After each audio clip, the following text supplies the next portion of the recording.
Usai purna tugas, Jokowi kembali diusulkan jadi penasihat di pemerintahan Prabowo melalui pengaktifan kembali Dewan Pertimbangan Agung. Namun usulan ini menuai pro kontra.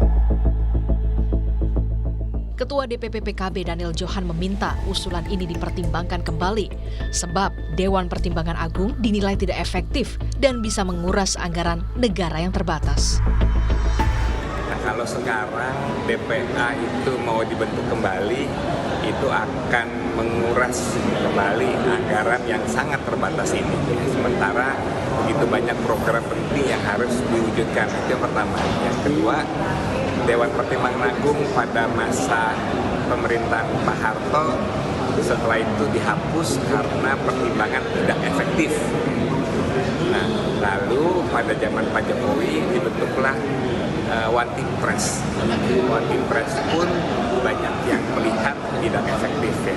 Hanya formalitas saja. Karena dibentuknya DPA itu yang harus dipertimbangkan secara matang, sehingga jangan membentuk yang menghabiskan anggaran yang tidak perlu, tetapi juga tingkat efektivitasnya juga jauh dari yang diharapkan. Sementara Bendahara Umum Projo justru berpandangan usulan ini jadi bukti Jokowi masih dibutuhkan. Namun bagi Projo, Jokowi lebih efektif memimpin partai politik. Ini adalah satu bukti bahwa kecintaan rakyat terhadap Pak Jokowi tidak pernah redup. Ini adalah satu bukti bahwa Pak Jokowi masih dibutuhkan oleh bangsa dan negara Republik Indonesia. Banyaknya usulan, saya pikir ini satu hal yang sehat dalam negara demokrasi. Namun bagi Projo, dalam imajinasi kami, ke depan akan lebih efektif Bapak Jokowi memimpin partai politik. Dengan memimpin partai politik, akan lebih banyak yang bisa dilakukan oleh Pak Jokowi. Lalu, bagaimana respon Jokowi dengan usulan ini?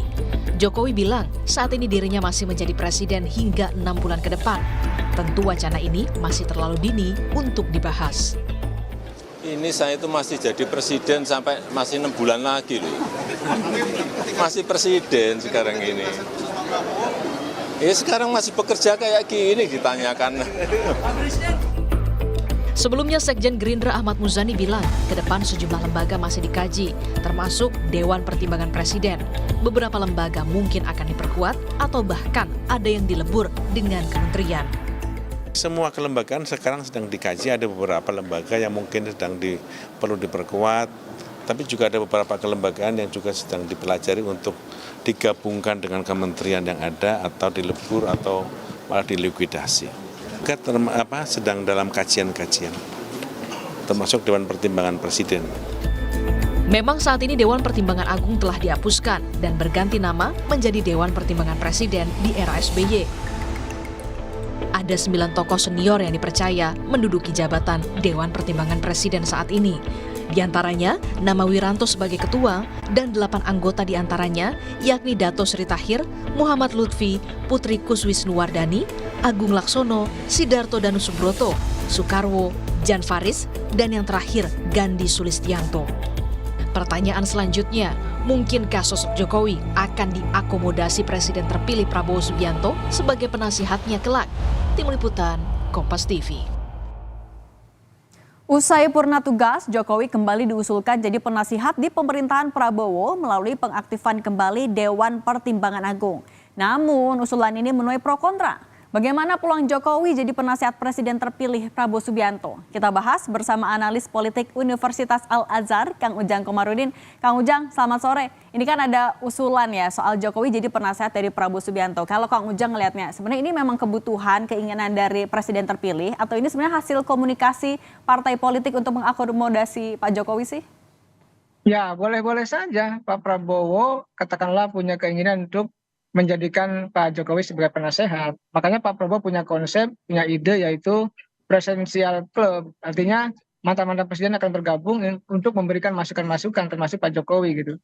Tetapi kalau kita kaji lebih dalam misalkan terkait dengan formatnya, skemanya gitu ya, bentuknya ini yang menjadi perdebatan. Kenapa harus diusulkan atau ada wacana mengaktifkan kembali Dewan Pertimbangan Agung yang kita tahu dulu tidak efektif, tidak bagus, karena tidak bagus, tidak efektif itu maka dilikuidasi kan pada masa reformasi. Kenapa itu diungkit lagi? Padahal kalau kita lihat dari sisi anggaran juga tidak akan boros, lalu efektivitas juga tidak ada. Nah, sejatinya kalau memang mau mengambil Pak Jokowi sebagai penasehat ya katakanlah pada masa pemerintahan Prabowo Gibran, maka tempatnya bukan di DPA itu. Silakan misalkan di One Team Press bisa, ataupun di tadi Presidential Club dengan format yang tentu harus dikaji lebih dahulu. Nah, persoalannya jangan sampai tadi mengakomodir kepentingan Pak Jokowi tadi ya, mungkin ada partai-partai yang ingin mendorong Pak Jokowi jadi penasehat, tetapi menempatkannya di tempat mengembalikan lembaga-lembaga yang tidak efektif di masa lalu. Ini kan sesuatu yang konyol, sesuatu yang aneh, sesuatu yang menurut saya tidak bagus. Mestinya berpikir ke depan, progresif gitu. Progresif itu ya ketika lembaga yang lama tidak efektif itu mestinya tidak diungkit lagi, tapi cari bentuk atau format yang lain yang bisa mengakomodasi Pak Jokowi sebagai penasehat di saat yang sama juga lembaganya tidak memboroskan anggaran kan itu menjadi penting dalam konteks kita melakukan pembangunan bernegara ke depan seperti itu Mbak Cindy. Oke, nah kan soal tidak efektif pemborosan anggaran ini juga disinggung sama PKB. Artinya kalau memang mau menjadikan Pak Jokowi sebagai penasehat, udah ada wadahnya, One Team Press aja ya biar nggak tumpang tindih. Ya, One Team Press bisa, kan memang yang lalu-lalu ya, sampai sekarang memang belum pernah ada mantan presiden yang jadi One Team Press. Tetapi kan tinggal direvisi saja aturannya. Itu kan kalau nggak salah Perpres ya. Kalau saya salah tolong dikoreksi. Perpres tinggal dirubah, lalu diperkuat gitu loh. Sehingga tidak memboroskan anggaran. Dan disitulah tempat yang mulia, yang terhormat, ada format baru gitu ya, terkait dengan mengakomodasi kepentingan mantan-mantan presiden di situ. Itu menurut saya yang lebih efektif, yang lebih realistis dengan lembaga yang ada, memfungsikan atau memperkuat lembaga yang ada sehingga lembaga itu menjadi efektif dan tadi fungsinya berperan bahwa memberikan masukan, memberikan nasihat kepada presiden baru itu terjadi pada ruang lingkup misalkan One Team Press misalkan seperti itu. Oke, Kang Ujang, tapi kalau kita ngelihatnya kan juga Pak Jokowi sejauh ini ngeresponsnya masih normatif nih soal DPA, soal Presidential Club. Kalau Presidential Club bahkan bilangnya bolehlah 2 kali sehari. Apakah kalau Kang Ujang ngelihatnya jangan-jangan sebenarnya Pak Jokowi juga kayaknya sinyalnya oke deh mau jadi penasehat presiden terpilih? Iya, saya rasa iya ya. Karena begini, kalau seorang politisi tidak punya tempat politik tuh menjadi nggak betah gitu. Bukan politisi. Politisi itu kan biasanya bergerak, melakukan kegiatan-kegiatan yang berbasis pada kepentingan politik. Nah, pasca tidak lagi menjabat di 20 Oktober, maka perlu ruang, perlu tempat, itu yang harus dimiliki oleh Pak Jokowi. Entah itu katakanlah tadi ya lembaganya misalkan penasehat presiden yang Pak Jokowi juga oke dan mau, entah partai politik atau apapun yang itu menjaga eksistensi dan katakanlah kehormatan dari mantan presiden. Karena kalau mantan presiden itu tidak punya jabatan, tidak punya posisi di kemudian hari, biasanya juga akan ditinggalkan oleh masyarakat dan tidak akan ada yang menghargai. Nah, disitulah pentingnya perannya kekuasaan atau jalur politik. Jalur politik banyak tadi, ada penasehat, ada partai politik, dan lain sebagainya. Sehingga apa? Sehingga Pak Jokowi pun tadi ketika orang politik ya pasti harus berpolitik, tidak mungkin akan diam, begitu. Oke, Kang Ujang, kalau PAN kan bilang sebenarnya Pak Jokowi juga sayang nih terlalu muda kalau untuk pensiun. Makanya disiapin ada 3 opsi agar Pak Jokowi bisa melanjutkan kiprahnya lah untuk di pemerintahan. Kang Ujang menganalisisnya gimana? Ya tentu PAN mungkin melihat peluang ya Pak Jokowi tadi mungkin di PSI tidak cukup bagus partainya, tidak lolos ke parlemen. Di Golkar mungkin juga tidak memenuhi persyaratan gitu ya, karena harus pernah 5 tahun dan lain sebagainya. Lalu yang memungkinkan tadi Pak Zulhas mengajak ke PAN. Nah persoalannya apakah Pak Jokowinya mau atau tidak kan itu.